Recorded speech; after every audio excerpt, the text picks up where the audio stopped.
నమస్కారం కేసీటీవీ వార్తలకు స్వాగతం. ముందుగా ముఖ్యాంశాలు.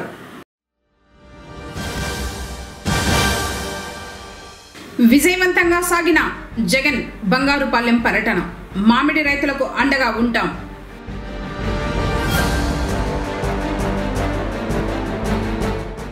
తప్పులు లేని ఓటర్ల జాబితాను బిఎల్ఓలు తయారు చేయాలి. డిటి మోహన్.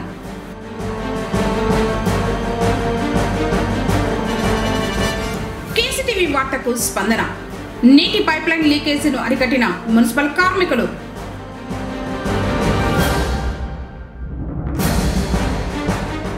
ధర్నాలు నిరసనలు తెలిపిన వివిధ శాఖల ఉద్యోగులు, కార్మికులు.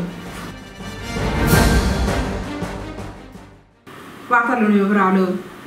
మాజీ ముఖ్యమంత్రి వైఎస్ జగన్మోహన్ రెడ్డి బంగారుపాలెం పర్యటనలో వైసీపీ కార్యకర్తలు భారీగా పాల్గొన్నారు. హెలిప్యాడ్ నుంచి మార్కెట్ యార్డ్ వరకు రెండు వైపులా నిలబడి జగన్ కు స్వాగతం పలికారు. అనంతరం హెలిప్యాడ్ వద్ద నుంచి జగన్ కాన్వాయ్ మార్కెట్ యార్డ్ కు బయలుదేరగా జగన్ ను చూసేందుకు వైసీపీ అభిమానులు రహదారిపై బారులు తీరారు. మార్కెట్ కు చేరుకున్న జగన్ మామిడి రైతులతో మాట్లాడి వారి సాధక బాధలను తెలుసుకున్నారు. తాను వస్తున్నానంటే ఎందుకు ఈ ఆంక్షలు పెడుతున్నారు, రైతులతో మాట్లాడితే తప్పేముందంటూ జగన్ ప్రభుత్వాన్ని ప్రశ్నించారు.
వాళ్ళ జీవితాలన్నీ కూడా నాశనమైపోవాలి అని ఎందుకు పెడతా ఉన్నారయ్యా? ఈ అంశం కూడా అడుగుతా ఉన్నా.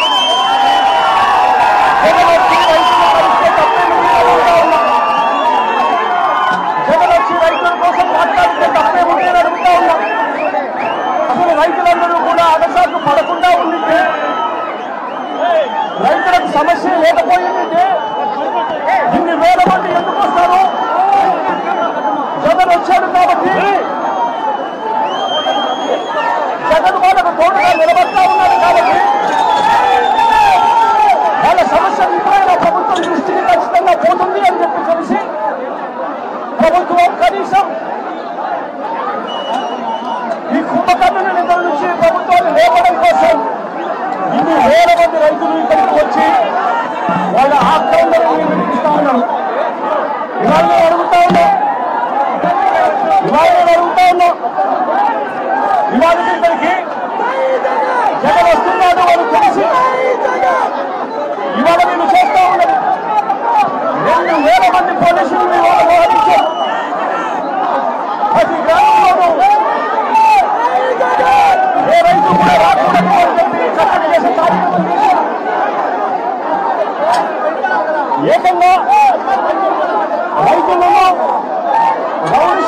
తెలుస్తాము. మీరు కదా ఈ కార్యక్రమంలో పాల్గొంచుకుంటే అని చెప్పి రైతులు బెదిరించారు. కనీసం పెట్రోల్ బంకుల్లో కూడా రైతులు స్వచ్ఛంగా వచ్చే కార్యక్రమంలో భాగంగా పెట్రోల్ పోయించుకునే కార్యక్రమంలో కూడా పోయించుకునే కార్యక్రమం కూడా జరగకుండా 2 వీలర్స్ లో ఎవరైనా వస్తే పెట్రోల్ కూడా పోయాకండి అని పెట్రోల్ బంకుల్లో చెప్పారు. నేను అడుగుతా ఉన్నా, కేవలం 500 మంది మాత్రమే రావాలి, కేవలం 500 మంది మాత్రమే రైతులు నష్టపోయాలని అడుగుతా ఉన్నా ఈ ప్రభుత్వాన్ని. ఎందుకు ఈ ప్రభుత్వం భయపడతా ఉందని అడుగుతా ఉన్నా. ఎందుకు ఈ ప్రభుత్వం ఆంక్షలు పెడతా ఉందని అడుగుతా ఉన్నా.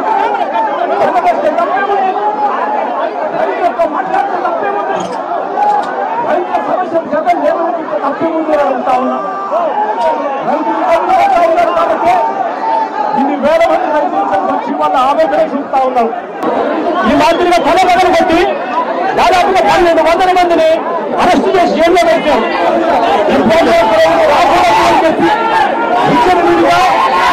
లాఠీ చార్జ్ చేశారు.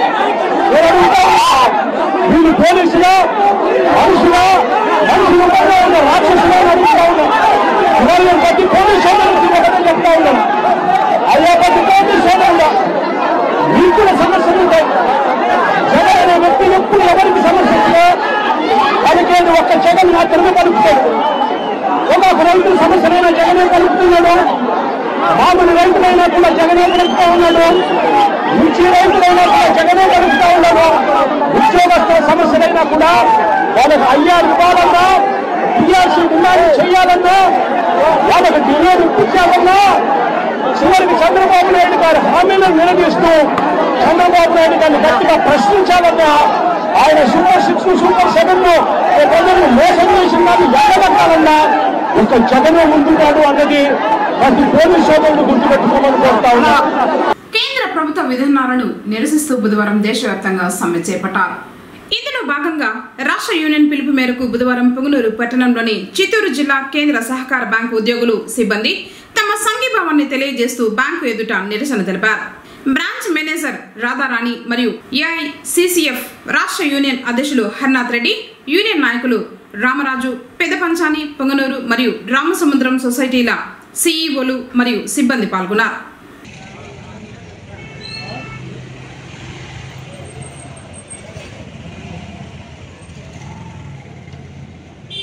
వర్ధిల్లాలి వర్ధిల్లాలి వర్ధిల్లాలి జిందాబాద్ జిందాబాద్ చేయొద్దు. సహకార సంఘాల ఐక్యత, ఉద్యోగుల యొక్క ఐక్యత, కోఆపరేటివ్ సహకార సంఘాల యొక్క ఐక్యత. రాష్ట్ర ప్రభుత్వాల యొక్క నిరంకుశత్వంతో ఈ గత 10 సంవత్సరాలుగా కార్మిక వ్యతిరేక చట్టాలను రూపొందించి అమలుపరుస్తున్న కేంద్ర ప్రభుత్వం యొక్క వైఖరి మారాలని తెలియజేస్తూ ఈరోజు దేశవ్యాప్తంగా సహకార బ్యాంకులు, సహకార సంఘాలు, ఉద్యోగులు నిరసనలో భాగంగా ఈరోజు మేము నిరసన తెలియజేస్తూ మా విధులు పక్కకు పెట్టి ఈరోజు మా యొక్క హక్కులు సాధించుకోవడానికి మేము ఈరోజు ఈ ధర్నా కార్యక్రమం చేపట్టడం జరిగింది. ఇందులో మాకు ముఖ్యంగా 2014-19 పే రివిజన్లు జరగాలి.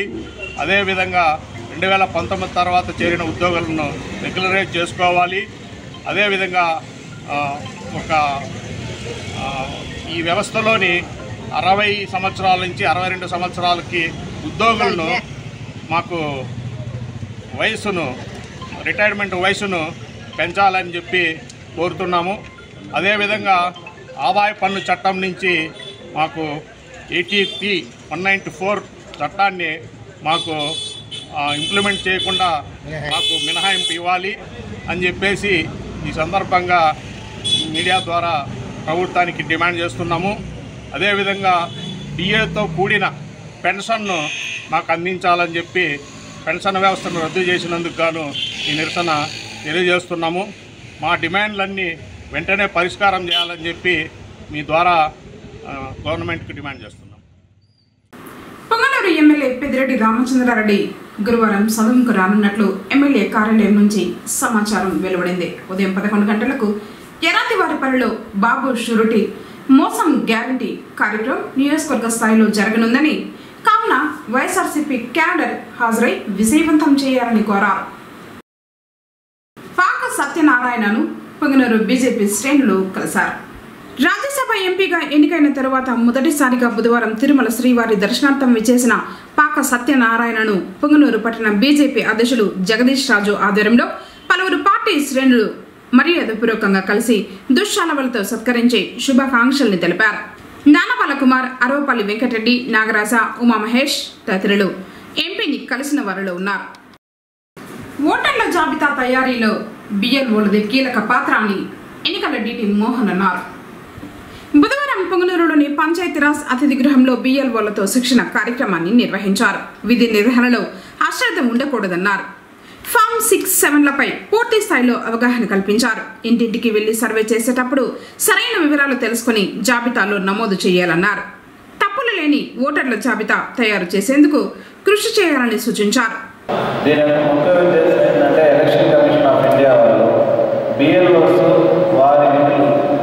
ఎంతవరకు వాళ్ళని సక్సెస్ చేసుకుంటా ఉన్నారు. ఓటు హక్కు అనేది అందరికీ రావాల్సిన సామాజిక సమానత్వం కోసం ఏర్పాటు చేసిన ఈ ఓటర్ హక్కు అనేది ప్రతి ఒక్క ఓటరు దాన్ని యూటిలైజ్ చేసుకుంటున్నారా? 18 సంవత్సరాలు దాటిన ప్రతి ఒక్కరు వాళ్ళ ఓటు హక్కు వినియోగించుకుంటున్నారా? వేరే వాళ్ళు ఎవరైనా వేరే ప్లేస్కి వెళ్ళినప్పుడు వాళ్ళు అప్డేట్ చేస్తున్నారా లేదా అనేది సామాన్య ప్రజలకు తెలియకపోవచ్చు. చదువుకున్న వాళ్ళు ఉండొచ్చు, చదువుకోలేని వాళ్ళు ఉండొచ్చు. వాళ్ళ కోసమనే మనం బిఎల్ఓగా అపాయింట్ చేసాం. బిఎల్ఓగా అపాయింట్ చేయడం అంటే ఇందాక మన ట్రైనర్ చెప్పినట్టు జస్ట్ మీ పేరు ఉండడం అది కాదు. బిఎల్ఓ డ్యూటీ అంటే మీరు ఒక గవర్నమెంట్లో ఉన్న పార్ట్ మెయిన్ ఎలక్షన్లో మీరు ఒక పార్ట్ మెయిన్ పిల్లర్లాగా మీరు బిఎల్ఓ వస్తుంది. మీ విధులు నేను గుర్తు చేయట్లేదు. మీ విధుల్ని అప్డేట్ చేయడానికి నేషనల్ ఎలక్షన్ వాళ్ళు ఏర్పాటు చేసినప్పుడు నేషనల్ బిఎల్ఓ ప్రోగ్రామ్ అనేది నిన్న నుంచి స్టార్ట్ చేసిన మన పొంగనూరు కాన్స్టిట్యున్సీ నుంచి మన ఏఆర్ఓ గారు కూడా వస్తున్నారు. మీకు వారి యొక్క సందేశాలు వారి ఐడియాలు మీతో షేర్ చేసుకుంటారు. మీకున్న ఇప్పుడు చెప్తున్నది మీకు ట్రైనింగ్ ప్రోగ్రామ్ అంటే మీకు తెలియదని ఉద్దేశం కాదు. మీకు తెలిసిన నాలెడ్జ్ని అప్డేట్ చేయడానికి మాత్రం మీ ఐడియాస్ ఏదైనా ఉంటే మనం షేర్ చేసుకోవచ్చు. ఇక్కడ ఉన్న వాటిలో నేను షేర్ చేసుకుంటాము. ఇప్పుడు ఫామ్ 6, 7, 6A, 7, 8, 8A అన్నీ ఇస్తాము. దాన్ని కరెక్ట్ చేసి మీకు ఏదైనా రాకపోతే మమ్మల్ని తెలుసుకోండి. ట్రైనర్ ఉన్నాడు చెప్తాడు.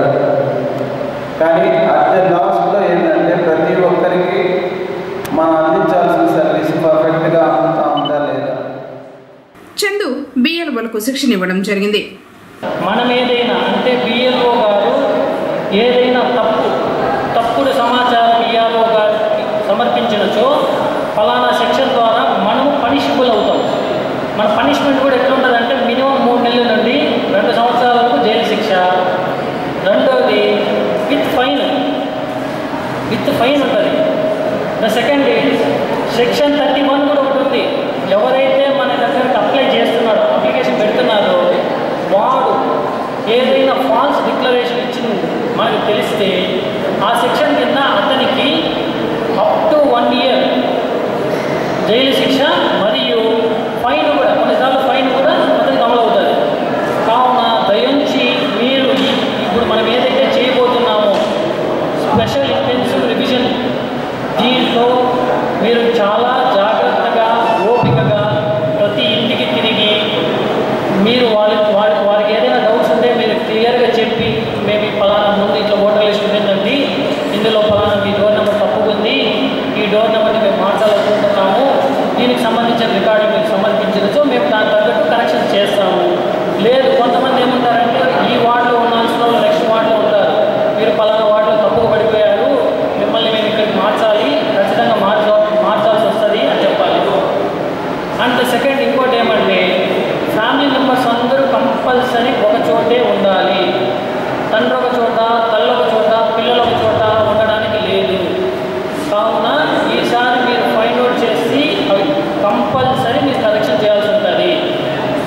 పార్టీ ఇన్ఛార్జ్ చల్లా రామచంద్రారెడ్డి గురువారం పొంగనూరులో పర్యటించనున్నారు. మధ్యాహ్నం 3 గంటలకు మేలుపట్ల సబ్ స్టేషన్ నుంచి ర్యాలీ ప్రారంభమై ఎంబీటీ రోడ్డు గుండా కొనసాగనుంది. తర్వాత టీడీపీ జెండాను ఆవిష్కరిస్తారు. అనంతరం సుపరిపాలన తొలి అడుగు కార్యక్రమాన్ని నిర్వహించనున్నారు. అలాగే ఇంటింటికి వెళ్లి ప్రభుత్వ పథకాలపై వివరించనున్నారు. కార్యక్రమంలో కూటమి నాయకులు పాల్గొనాలని, విజయవంతం చేయాలని సివిరెడ్డి కోరారు. పొంగనూరు పట్టణ సమీపాన గల 50 రాళ్ల మరవలో శ్రీ దత్త క్షేత్రంలో గురు పౌర్ణమి వేడుకలు వైభవంగా జరగనున్నట్లు నిర్వాహకులు తెలిపారు. ఇందుకు సంబంధించి దత్త క్షేత్రాన్ని శుద్ధి చేసి ముస్తాబు చేశారు. గురువారం ఉదయం 8 గంటల నుంచి శ్రీ గణపతి మృత్యుంజయ నవగ్రహ కాలసర్పదోష శాంతి, శ్రీ దత్త, శ్రీ సాయినాథ్ సుదర్శన హోమాలు, 11 గంటలకు స్వామివారి ఉత్సవ విగ్రహానికి అభిషేకాలు, ప్రత్యేక అలంకరణ, విశేష పూజలు, మహామంగళ హారతి అనంతరం అన్న ప్రసాద వితరణ ఉంటుందని భక్తులు ఈ వేడుకల్లో పాల్గొనాలని గురుదత్త భక్త బృందం కేసీటీవీ ద్వారా కోరారు. తమ న్యాయమైన కోరికలను ప్రభుత్వం పరిష్కరించాలని అంగన్వాడీలు డిమాండ్ చేశారు.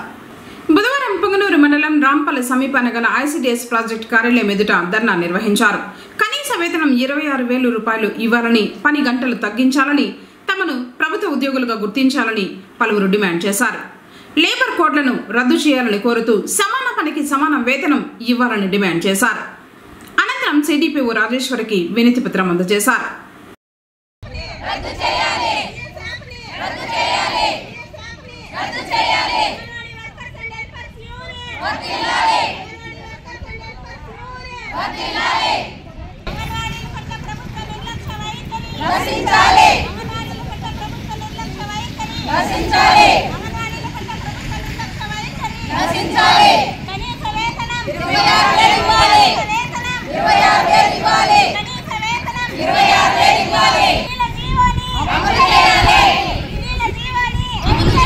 జీవో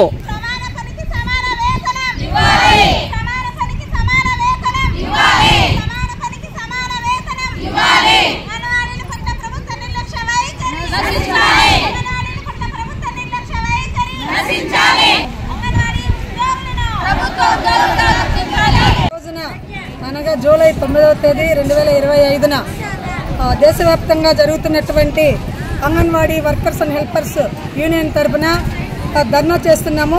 ఈ ధర్నాలో ముఖ్యమైన అంశాలు ఏమిటంటే మా డిమాండ్లు కనీస వేతనం 26,000 ఇవ్వాలి, పని గంటలు తగ్గించాలి, ప్రభుత్వ ఉద్యోగులుగా గుర్తించి పని భారం తగ్గించాలి, అన్ని యాప్లను కలిపి ఒక యాప్గా పెట్టాలి, లేబర్ కోడ్లను రద్దు చేయాలి, సమాన పనికి సమాన వేతనాలు ఇవ్వాలి, ప్రభుత్వ ఉద్యోగులుగా గుర్తించాలి. ప్రైవేటీకరణ అనేది ఎప్పుడు కానీ మనసులోకి రాకూడదు. ఏ ప్రభుత్వం వచ్చినా ప్రైవేటీకరణ అనేది మనసులోకి రాకుండా ప్రభుత్వ ఉద్యోగులుగా గుర్తించాలని మా anganwadi workers and helpers union తరఫున మేము ప్రభుత్వానికి విన్నవిస్తున్నాము. దేశవ్యాప్తంగా అన్ని కార్మిక సంఘాలు కలిపి ధర్నా చేస్తా ఉన్నాము. మా డిమాండ్ల కోసం అని చెప్పి ఈరోజు అన్ని సంఘాలు కలిపి ముఖ్యమైన డిమాండ్స్ వచ్చి కనీస వేతనం 26,000 ఇవ్వాలి, పని గంటలు తగ్గించాలి, ప్రభుత్వ ఉద్యోగులుగా గుర్తించాలి, అన్ని యాప్లు చేరి ఒకే యాప్గా పెట్టి పని భారం తగ్గించాలి, 4 లేబర్ కోడ్లను రద్దు చేయాలి, సమాన పనికి సమాన వేతనం ఇవ్వాలనే ఈ డిమాండ్స్తో అన్ని సంఘాలు కలిపి ఈరోజు దేశవ్యాప్తంగా ధర్నా చేస్తా ఉన్నారు. పొంగనూరు మున్సిపాలిటీ పరిధిలో పైప్ లైన్ లీకేజీ, వృధాగా పోతున్న నీరు అనే వార్తా కథనం కేసీటీవీలో మంగళవారం ప్రసారం కావడంతో అధికారులు స్పందించారు. పట్టణ చివరిన పలమనేరు రోడ్డు ఓంశక్తి అమ్మవారి ఆలయం ఎదురుగా జాతీయ రహదారి పక్కన తోపు మఠానికి వెళ్ళు నీటి పైప్ లైన్ దెబ్బతింది. దీని కారణంగా నీరు వృధాగా పోతూ ఉండటమే కాకుండా రోడ్డుపై నీరు నిల్వ ఉండటంతో బురదగా మారి అపరిశుభ్రంగా ఏర్పడింది. దీనిపై వచ్చిన వార్తా కథనానికి మున్సిపల్ కమిషనర్ మధుసూదన్ రెడ్డి స్పందించి డిఈ మహేష్ కు సూచించడంతో బుధవారం పైప్ లైన్ ను సిబ్బంది మరమ్మతులు చేసి నీటి లీకేజీను అరికట్టారు. వెంటనే స్పందించి సమస్యను పరిష్కరించిన మున్సిపల్ యంత్రాంగానికి ఈ సందర్భంగా ప్రజలు ధన్యవాదాలు తెలిపారు.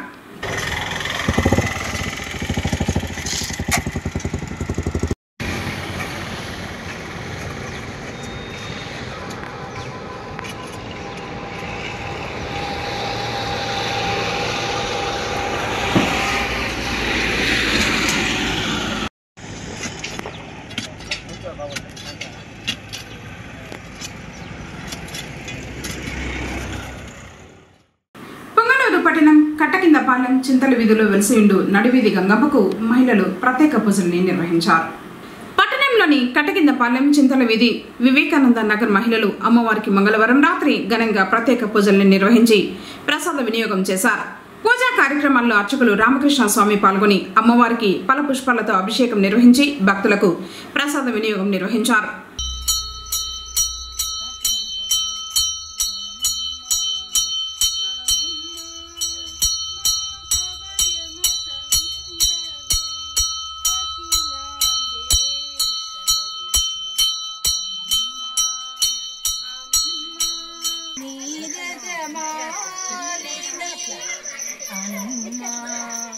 అమ్మా మాకభయము సంగవి అఖిలాండేశ్వరి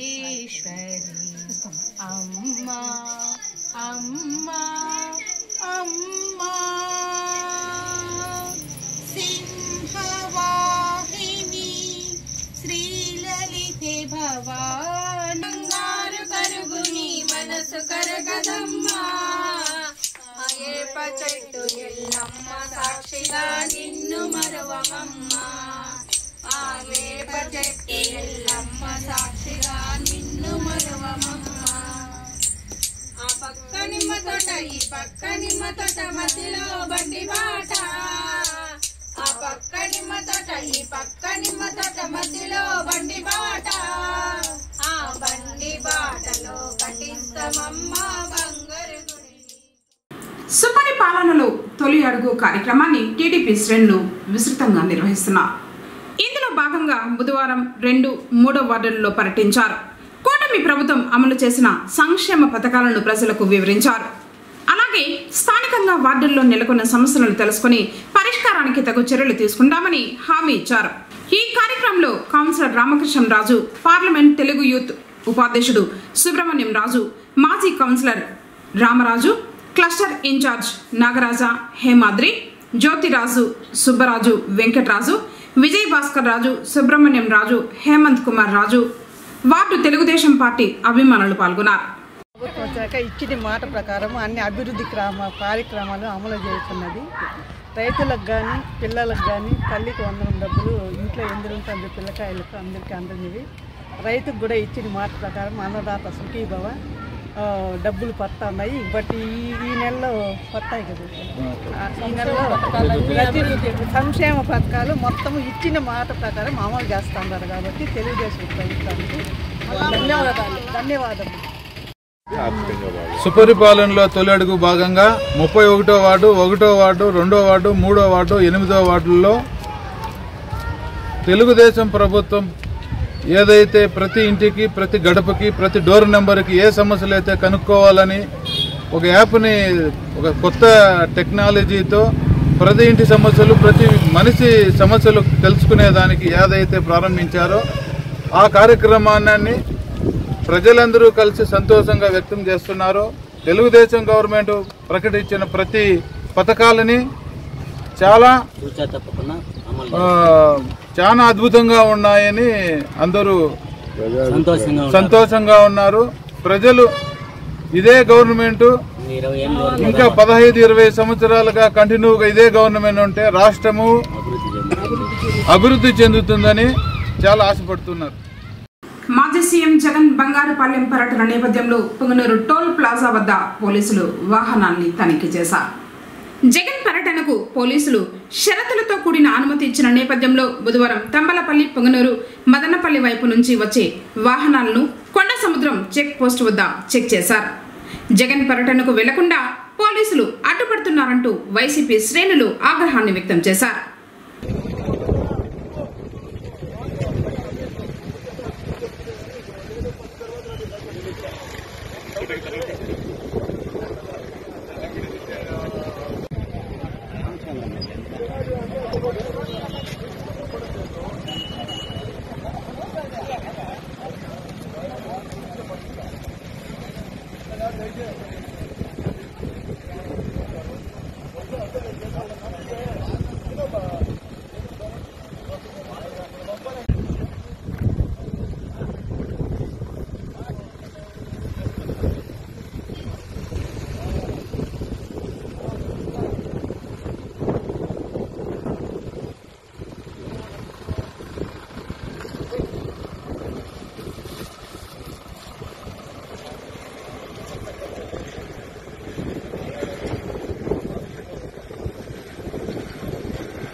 సంఘాలు ఇచ్చిన సమ్మెకు రాష్ట్ర ఏపీడబ్ల్యూజేఎఫ్ శాఖ ఆదేశాల మేరకు కేంద్ర కార్మిక సంఘాలు బుధవారం తలపెట్టిన సమ్మెకు మద్దతుగా పొంగనూరులోని ఏపీడబ్ల్యూజేఎఫ్ సభ్యులు మద్దతు తెలిపారు.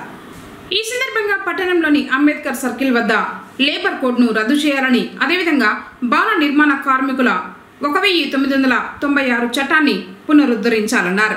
కార్యక్రమంలో జర్నలిస్టులు పాల్గొన్నారు.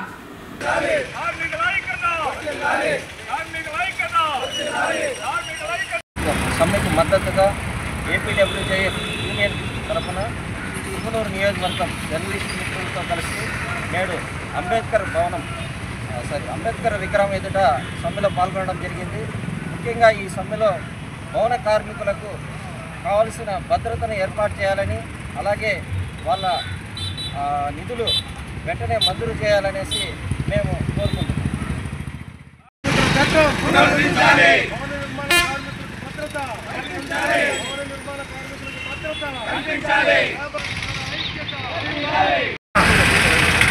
ప్రతి సంఘ నాయకులు కూడా మన లేబర్ చట్టాన్ని అమలు తేవాలని ధర్నా చేయడం జరుగుతుంది. ఇందులో భాగంగా పుంగనూరులో కూడా భవన నిర్మాణ కార్మికులకి లేబర్ కార్డు కానీ సంక్షేమ నిధులు కానీ దాదాపుగా రాష్ట్ర వ్యాప్తంగా 46,000 మందికి క్లెయిములు రిలీజ్ చేయాలని సంక్షేమ బోర్డు భవన నిర్మాణ కార్మికులు సంక్షేమ బోర్డుని వెంటనే పునరుద్ధరించాలని కోరుకుంటూ ఈ సమ్మె చేయడం జరుగుతూ ఉంది. రాష్ట్ర వ్యాప్తంగా కూడా రాబోయే రోజుల్లో ఈ కార్మిక చట్టాన్ని అమలు చేయకపోతే ప్రతి ఒక్క కార్మికుడు 33 వర్గాలకు చెందిన కార్మికులు కూడా ఐక్యతగా ఉండి మన సంక్షేమ బోర్డు నుండి 1% తీసుకొచ్చే నిధులు భవన నిర్మాణ కార్మికులకు చెందాలని చూడాలని మన రాష్ట్ర కూటమి ప్రభుత్వాన్ని కోరడం జరుగుతుంది. ఇందులో భాగంగా భవన నిర్మాణ కార్మికుల్లో చేర్చాలని కూడా వారి డిమాండ్ ఎంత ముందు నుండి కూడా ఉంది. వారిని కూడా కార్మికులు ఇంట్లో తీసుకొచ్చి వాళ్ళు కూడా మన కార్మికుల్లాగా ఏది సంక్షేమ పథకాలు ఉన్నాయో ఆ పథకాలన్నీ వర్తించేలా చేయాలని కోరుకుంటూ వార్తలు ముగించే ముందు ముఖ్యాంశాలు మరోసారి.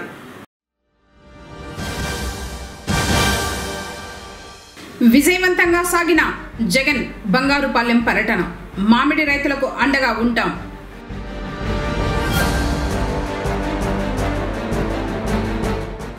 తప్పులు లేని ఓటర్ల జాబితాను బిఎల్ఓలు తయారు చేయాలి. డిటి మోహన్.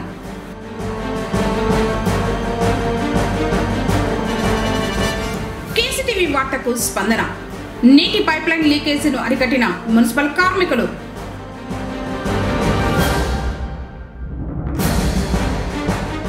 ధర్నాలు నిరసనలు తెలిపిన వివిధ శాఖల ఉద్యోగులు, కార్మికులు. తిరిగి కేసీటీవీ వార్తలతో మళ్ళీ కలుసుకుందాం. అంతకు సెలవు. నమస్కారం.